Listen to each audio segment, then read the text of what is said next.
I'm Megan and I was the director of Until Today. I always love costumes. I've loved costume dramas since I was growing up. I've always wanted to do one, and last year we did a medieval film and I just thought it'd be really fun to do something bigger. And I love things like Queen Charlotte and Emma and Pride and Prejudice and all of that. So doing a Regency just felt right to do. The actual story sort of came from the idea of a pivotal moment of when Georgie has to make this decision about whether she's going to go with Abigail or whether she's going to get married.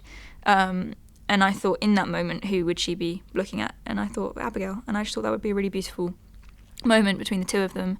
And we kind of built the story around them. And I wanted it to be super focused on character and sort of female relationships. I always love doing stuff like that. And it was just very important for me to have the characters feel real and be able to relate to them, even though they're in this sort of very proper setting, that we kind of know who they are and we recognise them. I mean, in terms of directing it with the crew, I just wanted to make sure that I knew everything that was going on and everyone felt comfortable that they could talk to me, and that I was someone people could go to if they had any problems or anything like that, and also just that I kind of knew what was going on, and that we were all working together and we were all working to sort of the same goal. And that was what was really great about working with this crew, is everyone's so passionate and everyone's so talented that you don't really have to try very hard to work well together.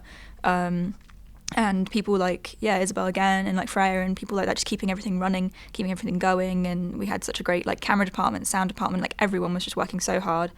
For me particular, like working with the actors, I wanted to make sure that in pre-production we'd planned pretty much everything so that I could focus on them and really get to know them. And in terms of like casting, I looked for people who felt right. I didn't have a particular look in mind for how I wanted them to be, and what I wanted to focus on was how they came across in show reels or like monologues or anything like that.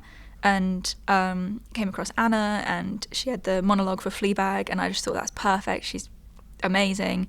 And then I saw Annika and I was just blown away, and I thought these people need to be in a film together. And worked with Fran last year. She's incredible. She's amazing as Lady Arenby. She's so scary in the best way. And having worked with her before, I knew what that would kind of look like. And then just finding all the people to put together. And when we first had that call with everyone, with Tegan and Aidan and David and Christine, like just everyone all in a call, it was so beautiful and lovely to see them all get along so well. And that's what I really wanted the feeling to be on set as well, is that everyone was just sort of getting along and having a good time and lots of laughs and all of that. And I think it made it feel more natural when we actually got to doing the performance. We only had 3 days at the location, because obviously it's this huge like stately home basically. We didn't have very long there. So we really had to condense shot plans and like the scenes and like the prep time and all of that, just to make sure that we could like physically do it in the 3 days. And that meant that it was very stressful, and it was definitely very stressful in pre-production, but it meant that once we were on set, even if everything was sort of all over the place and we felt worried, we knew where we were going and what the next step was.